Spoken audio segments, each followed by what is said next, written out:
嗱，各位朋友，我係 Billy啊！如果有睇之前嗰幾條片係講呢架車嘅 NIB 啦，甚至乎講下佢嘅結構咧，今次係會同大家比較下兩架車嘅。依架咧係81年嘅一個古董嚟嘅，依架咧2012年嘅復刻版啊，兩架都係 Toyota 咁，但係當然有少少好大嘅分別啦嚇。咁呢架咧就係2012年復刻85年嘅，咁依架咧係81年真正嗰個年代出嘅一架模型嚟嘅。我哋比較下兩架，睇下田工咧係有冇咩進步嘅喺依兩架車上面。咁依架車咧應該係行得嘅。咁我應該試下用一個控去試俾大家睇下，亦都有啲之前咧玩呢架車第一次嘅片段嘅。即刻開始啊！嗱，如果想好仔細地睇翻81年嘅右手面呢個版本咧，你可以睇翻我之前嗰條片嘅。咁但係今次咧會同大家講一啲比較嘅嘢啊。例如而家我哋望到呢兩個車殼咧，其實個大細啦，同埋形狀啦，所有嘅仔細嘢咧、尺寸咧，其實都好相近嘅嚇。嗱，不過咧，如果眼利啲嘅朋友一眼就應該望到咧嚇，淨係個泵把咧都有好大嘅差異啦。當時81年真係用一個金屬嘅泵把㗎，佢真係扮到好似真車咁咧，用一條金屬條圓形嘅嚇，相當重嘅嚇。咁但係我哋呢個2012年嘅版本咧就用 ABS 啊，大量採用 ABS。咁咧，如果你真係攞個車去玩嘅話，呢個當然安全好多啦嚇，即係可以承受啲撞力啊，又唔會變形，佢會彈翻咁。但係呢啲咧真正係扮一個真車啊！如果你想像真嘅話咧，81年嘅喺呢方面咧做得好啲啊！如果你想安全嘅玩得耐啲嘅嚇，2012年呢個版本咧唔錯嘅。嗱，呢個角度睇到個車尾啦，都係81年嘅，有好重嘅金屬感啊！呢個真係一個金屬嘅泵把嚟啊！但係我2012年版本咧都係俾個 ABS 嘅膠泵把嚟。呢個膠泵把咧，我本來打算咧係油油啊或者噴油啊，咁但係如果噴油甩咗色之後咧就更加肉酸，所以結果咧就冇咁做到。咁但係望落去真係好膠嘅嚇。咁呢個你自己選擇，究竟係想安全啦，定係想像真啊嚇？嗱，呢個81年嘅4x4 Pickup Hilux 咧就冇一個側泵把嘅，咁但係相比起2012年呢個版本咧，佢係有個大嘅膠泵把，咁但係咧你要知道兩架車嘅型號都有啲唔同啊，所以有呢個分別。其中一個最大嘅分別咧，最容易見到嘅咧就係個尾斗啦。81年嘅版本咧個尾斗咧完全冇凹嘅位置嘅，因為咧佢裡面有好多嘢要承載。包括一個好大嘅電啦，同埋3個 servo 啦等等咧，令到佢呢嚿嘢咧，本來係一個斗嚟都要拱起咗啊！咁亦都有個防滾架。2012年嘅呢個山豬版本咧，或者85年嘅山豬版本咧，已經有個兜㗎啦。咁咧亦都唔會有防滾架啦，咁佢換咗咧係一個咁嘅蓋嚟嘅，咁話唔定裡面咧都可以坐人都唔奇嘅。咁但係呢個部分咧真係有一個斗啊，但係個斗有幾大咧？啲咁多嘅啫嚇。但係個掣嗰啲嘢咧冇大分別。至於啲細微部分咧，呢個81年嘅由師傅級嘅人士整好嘅咧，就算係呢個四輪轉向呢個徽咧都係人手油嘅嚇，油銀色、油黑色做製造。咁嗰個倒後鏡咧，由於咧都係向呢個歐洲嘅市場發展咧，佢都係揀左軚嘅就唔係揀右軚嘅。話唔定嗰陣時咧，呢一類嘅車咧，真係歐洲嘅人先或者美國嘅人先會買啦，就唔係我哋日本啊或者亞洲市場啊，香港都冇嘅嚇。至於喺細節上面咧，的確有分別啊！而家你見到咧呢個倒後鏡啦嚇，左軚倒後鏡咧冇邊嘅，咁咧嗰陣時咧可能係比較粗糙咗少少啦嚇。2012年呢個版本咧，我唔知道85年嗰個版本係點啊，但係2012年嗰個版本咧，的確係更加似倒後鏡，咁咪真係有條邊嘅嚇。至於由師傅級整好呢個 Hilux 4-wheel drive 呢個徽咧嚇，佢真係要用黑色跟住再加銀色油出嚟。但係2012年呢個版本咧，我都唔記得咗我點整㗎啦，我係唔使自己整嘅。佢係俾咗咧，呢個角度唔清楚啊！佢俾咗啲電鍍銀色嘅嘢啊，你大家立定嘅。咁我就咁砌落去就得㗎啦嚇，唔係貼紙嚟嘅，真係好金屬感。咁所以咧嗱，呢啲嘢咧田工係的確咧係有進步。嗱，又或者車頭燈咧，呢一嚿咧應該係真係有燈膽嘅，係透明膠嚟嘅。其實嗰陣時81年咧，都有透明膠，就唔知點解咧呢架81年嘅版本咧係要自己油成白色。咁我初初以為係耐咗日子啦，原來唔係嘅。嗱，譬如呢個指揮燈咧，都係要油橙色嘅。咁我嗰個版本咧，即係2012年呢個版本咧，真係俾透明顏色。咁唔記得咗係佢俾透明橙色定係我自己再加橙色啦嚇。咁而家有透明橙色油啊，話唔定係嗰陣時油咧冇現在嗰啲咁好啦，唔明點解。亦都可能咧嗰陣時咧冇透明橙啊，而家咧就有透明橙啊。咁嗱，呢個角度亦都見到咧，呢兩架車咧唔係一架同樣嘅車嚟嘅。譬如呢一架咁咧個尾嘅指揮燈喺呢一度啊。2012年嗰個版本咧個尾指揮燈喺呢一度啊。雖然呢架車咧係根據85年嗰架Monster Truck 嘅山豬啦嚟照做嘅，咁但係咧嗰啲嘢已經唔同咗啦。但係如果物料上咧，呢啲都係全部透明膠嚟嘅。咁我而家終於都記得啦，我記得我係要用透明紅同埋透明橙嘅。咁但係依架版本咧，佢就真係用咗橙色、紅色同埋白色，有少少分別。嗱，而家開始咧，我已經唔會再講81年個版本啦，我就會講2012年個版本。如果你想睇多啲81年嘅版本咧，可以睇翻我之前嘅片段啦嚇。嗱，喺試俾大家睇之前咧，當然要俾大家睇下裡面係點啦嚇。呢個係自己嘅車，所以好放心地自己搞乜都得啊。咁佢係一個殼嚟嘅，佢唔係分開兩節咁，大家望到啦嚇。咁而家咧我都係可以掹咗呢啲燈線嘅，我係有裝燈嘅。咁裡面咧係咁嘅樣啊嚇。咁咧，我唔可以肯定我依架車幾時買，中意2012年嗰個版本啦嚇。咁亦都係即係差唔多成10年前咧，我玩過噶啦。嗰陣時咧，我都會有俾心機砌噴翻黑色底啦，等佢如果係喺側跟望到嘅時候唔會穿崩啦。咁亦都買咗 Free Racing 嘅一套燈 set，我記得好平嘅，呢套燈 set 好好啊，亦都有即係有晒跳燈，有晒指揮燈嘅。呢個係一個好嘅選擇。嗱，擠咗10年咧，咁你都望到啦嚇，啲嘢都仲係見得人嘅。咁嗰個摩打54年嘅摩打啦，跟住咧呢個波箱咧，同你話同81年嗰個版本咧係咪好接近啊？我都分唔到咧有咩大分別，但係我相信咧一路都係有改進嘅，因為咧我覺得咧呢個波箱咧似乎係闊身啲嘅。同81年嗰個第一代嘅3速波箱咧係有啲分別啦。好，睇下車身嘅後邊啦。2012年嗰個版本咧已經唔會再用一嚿好大嘅電㗎啦嚇。我唔知85年嗰個係點樣啦，但係2012年咧佢就相信現在嘅 NICD 或者 NIMH 啊或者鋰電咧已經夠晒大嚿啦，咁所以咧夠晒玩得耐啦，咁所以就已經搞掂咗。又唔會佔據咁多位，主要嘅 servo 咧就匿咗喺呢一度，再後啲嘅位置啦。跟住咧，呢嚿嘢裡面我都唔記得有啲乜啦，話唔定咧就係啲接收啊嗰啲嘢啦。咁其實裡面應該空蕩蕩㗎。咁啊，依架車係自己，我都好勇敢地將個電架咧拆咗，我都想睇下，因為我都唔記得嗰陣時咧究竟做咗啲乜嘢啦啊！好多嘢都唔記得晒，咁但係我一陣間咧會砌翻落去，並且擠電咧放俾大家睇下嘅。咁我睇下點轉波啦，睇下嗰個轉波仲喐唔喐啦，會唔會行住又轉唔到波啦，等等啊，我都唔記得咗。但係嗰陣時咧係曾經我個仔都玩過，佢都覺得係轉到波嘅。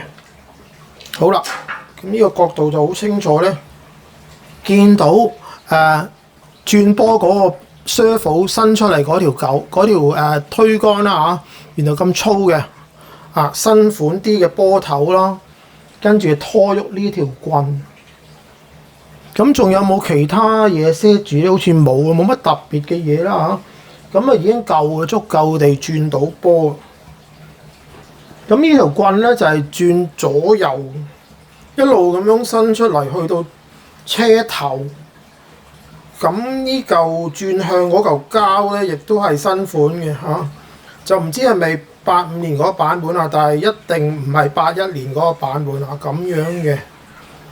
咁仲有冇金屬波頭咧？波子就金屬，但係啲波頭就唔係啦，係膠波頭多啦。而家呢個角度應該希望大家望到啦嚇。嗱，下面咧用或者睇一睇調轉架車睇睇先。係啦，呢個角度應該大家望到啦。轉向嗰個係膠波頭嚟，咁但係呢種新款嘅膠波頭有冇20年咧都可能有啦，呢一種咁嘅設計啊。但係嗰個轉向咧真係好似舊81年嗰個設計。睇下車底咧就會見到嗰兩條曲軸啦。上一次嗰個版本咧自己比對下啦嚇。81年嗰個版本咧有啲係銅嘅，有啲係黑色嘅，但係而家呢個咧跟車嚟咧全部銀色嘅，應該係鐵嘅嘢嚟嘅。咁一路升上去咧，你見到咧嗱，呢條曲軸中間嗰節咧係會伸縮嘅，亦都而家10年到嘅嘢都仲係好自如啊，都幾好。咁呢度有個底嘅擋嘅金屬擋，好似㗎81年嗰個版本咧就唔見有呢塊嘢。咁啊，萬一坐落笪地度，可能都擋到啲嘢㗎，或者有啲石頭啊咁咧，都唔會撞到頭嗰個差速波箱啦嚇。好，條尾嗰個曲軸咧都係有伸縮嘅。嗱，你而家望到咧。呢一節咧就第一個曲軸啦，第二個曲軸啦，中間係有啲伸縮嘅，你大家可以褪前褪後。嗱，2012年呢個版本咧，嗰條油壓咧已經係跟住個車嚟啦。咁85年嗰個可能都係，咁佢仲有個膠嘅膠套嘅，等你咧就乾淨啲。如果你好多沙泥嘅話，都唔盡可能。耐啲先需要整嗰支油壓，而家我覺得咧油壓仲係有油嘅，不過已經走咗好多啦。咁啊運作都叫做正常啦嚇。咁當然如果即係你想好啲嘅話，你又入下油啦。因為始終我覺得咁幼嘅油壓同咁重嘅車咧，就似乎好似即係唔得柔順啊。我都覺得仲係即係彈彈下多啊，但係都有少少油壓作用啊。咁你都見到咧嗱，嗰條有彈力嘅承托車嘅彈弓咧，即係鐵片彈弓咧，就黑色嘅。81年嗰個版本咧就銀色嘅。咁而家都叫做運作正常。其實揾啲嘢擲住咗好耐，咁都冇凹咗落去，算好。咁啊，而家整翻乾淨架車啦，再撳下個尾油壓咧，都仲係幾好嘅。都仲係好自如嘅嚇，咁大家望到啦嚇，佢一樣係有4支油壓筒。咁油壓當然自己冇彈弓啦，就係靠呢條有彈力嘅鐵片啦，幾塊，3塊黑色。好啦，你話2012年呢個版本咧，同85年嗰個版本我唔知個分別喺邊啦，同81年嗰個版本分別就真係大啦，呢個真係一個雅叉嚟。咁我記得我換晒所有啤令，連有啲俾杯士嘅位咧，我都換埋啤令。不過而家好似有啲鬆咗，個拎都有啲鬆咗。啊，你睇下，揈下揈下，呢邊有冇咧？呢邊都有。咁但係我諗整好嘅時候都有少少嘅。佢嘅設計又比較簡單，但係而家都係好自如啊，差速。嗱，81年嗰個係一個全時間4驅嘅車啊，咁依家呢架咧就係一個有雅叉嘅車頭，都係有雅叉。咁有個網民咧就提醒我咧，81年嗰個版本咧，你可以棘實個轆或者鬆開個轆，令到佢係後驅定係4驅嘅。咁呢個我唔係好肯定啊，要即係再玩過嘅人啊，更加可以證實下啦。咁但係而家呢架咧，我講翻我識嘅嘢啦嚇。咁呢架咧就真係一個雅叉嚟嘅。咁係咪叫做 full time four wheel 咧？就唔可以咁講啊。咁但係車頭同車尾嘅軸咧係可以相連嘅。好啦，令我擔心嘅時刻來臨啦！而家睇下可唔可以再行翻呢架車先。咁我用一個而家玩 touring car 用嘅一嚿電啦，照計都冇分別嘅嚇。跟住咧死火，邊個係正？應該係正。咁我仲要加翻個4mm 轉5mm 嘅 adapter。照計冇事啊，唔係啪一聲就弊啦嚇。跟住咧，我仲記得咧，咁我有支控係用開嘅。就係揸呢架車，咁我着開嚟睇下先。咁琴晚我都試過呢個紅係啦，仲寫住 Toyota 4x4，應該咧就得。跟住咧，我打算着掣睇下會唔會燒咗啦。哎呀，得唔得咧？冇反應。咦，唔係喎，得喎，掂咗。哎呀，係得嘅。咁咧，俾油咧，當然要拎高架車，好危險。睇下而家係咩波先？呢個咧應該係1波嚟。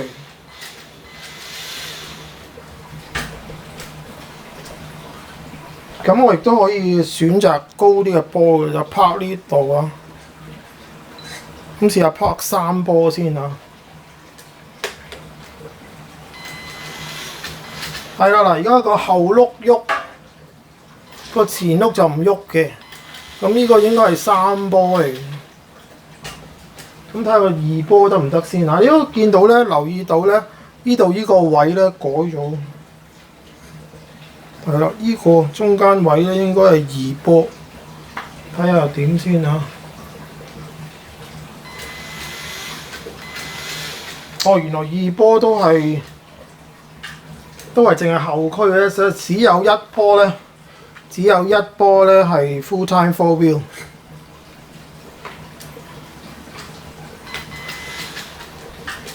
呢個係3波。係啊，呢個就係 full time four wheel。咁睇嚟都幾好啊，都幾理想啊。我記得咧我買呢架車嘅時候，個老闆咧都有提過我，嗰個老闆係邊位我已經唔記得啦。佢就話行緊車嘅時候最好就唔好走去轉波啦，鬆咗油門先轉波啦，都係一個辦法嚟嘅。但係其實裡面咧佢應該有個彈弓，如果你行下途中轉波嘅話咧，佢都會拍咗入去嘅。咁但係嗰下咧就係會令佢磨蝕多啲，所以耐咗咧就玩完㗎啦。咁但係而家咧，即係我個仔玩嘅，佢亦都可能一路行一路就轉下波手痕嘅，咁我都忍唔住啊！咁啊耐咗你就要維修下啦，車輛就係咁噶啦嚇。但喺播放佢落地片之前咧，我就會俾大家睇埋啲燈係點嘅，因為啲燈都幾得意㗎。呢個係 Channel 2，咁啊要插翻啲插數啦。哎呀，好危險！嗱，頭先吹幾乎出事，因為我着住個掣嚟插數，最嗰度熄咗個掣就插數啦嚇，真係低級錯誤。好，而家搞翻個殼先啊！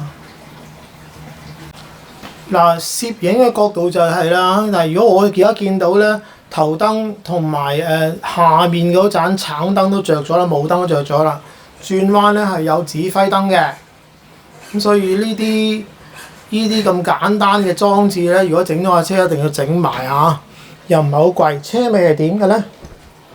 我車尾有盞迫力燈。咁究竟俾油同埋俾迫力會即係褪後會唔會着燈咧？嗱，轉彎起碼着燈先啊！呢個角度幾抵死，再試一次。好，咁所以如果你買呢架車咧，再整埋啲燈咧，真係幾精緻嘅。而家攞翻嚟玩都好開心。好，晾高咗架車之後咧，睇下點啊！嗱，呢個好明顯係1波嚟啦，試下轉2波先。係啦，轉山坡，咁我都唔敢帶咁俾咁多油啊嚇。咁逼褪後又點咧？哦，原來褪後你睇下嗱，有褪後燈㗎。咁個轆係褪緊後㗎，咁但係有冇逼力咧？我唔記得咗呢個咩電變，應該都有嘅嚇。好，車頭咧，如果轉彎咧就有指揮燈着嘅，係兩盞都正常。咁但係俾油咧就似乎冇大分別啦嚇，我都唔敢俾得快。咁啊10年到啦，呢架車都仲行得，仲樣嘢正常，好難得啦。咁你都可以考慮下呢架車，因為咧其實如果我計翻呢架車仲平過一般嘅 touring car。咁咧個遙控器咧，如果你唔係買呢啲咁嘅三和遙控咧，買翻啲棍控咧，好似都係幾百蚊。應該有 servo 俾嘅，買翻3個 servo 平平地嘅，咁你就可以有呢啲咁嘅遊戲啦嚇。嗱，由於佢速度係比較慢，你屋企都可以玩到下。而家係 full time 4 wheel。咁啊，俾啲細路仔玩都得啩。咁我呢啲大嘅細路仔都玩嘅，都唔錯㗎。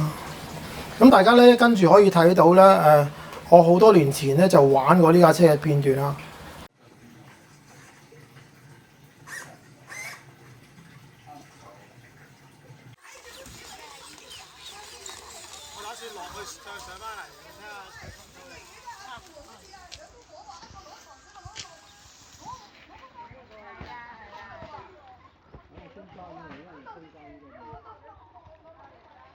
咁啊！冇錯。坐埋邊啦！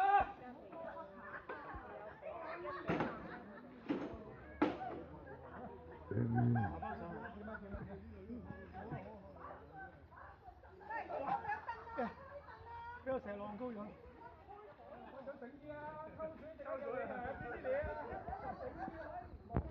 到時係最斜呢度先。哇！都上到好犀利，好厲害！唉，黑掹掹，得㗎啦仔。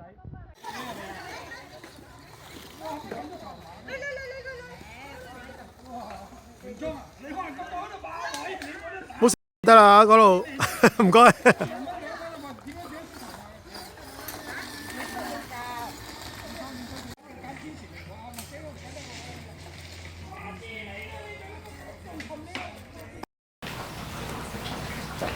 嗱，喺呢度再次多謝13樓4樓門友阿偉同埋佢朋友路人甲寫少啲咁好嘅嘢，我可以喺中途站嗰度望下，同埋同大家近距離分享下。如果你喜歡呢啲片嘅 ，like share 同埋免費訂閱啦，亦都可以揾翻播放清單 Tamiya Vintages 揾翻所有田工嘅模型，包括新同埋舊。我亦都會講好多其他新嘅模型嘅，或者 DIY 啦，或者養魚啦，或者煮嘢食啦，或者遊記等等嘅。希望大家多多支持嚇，再見各位。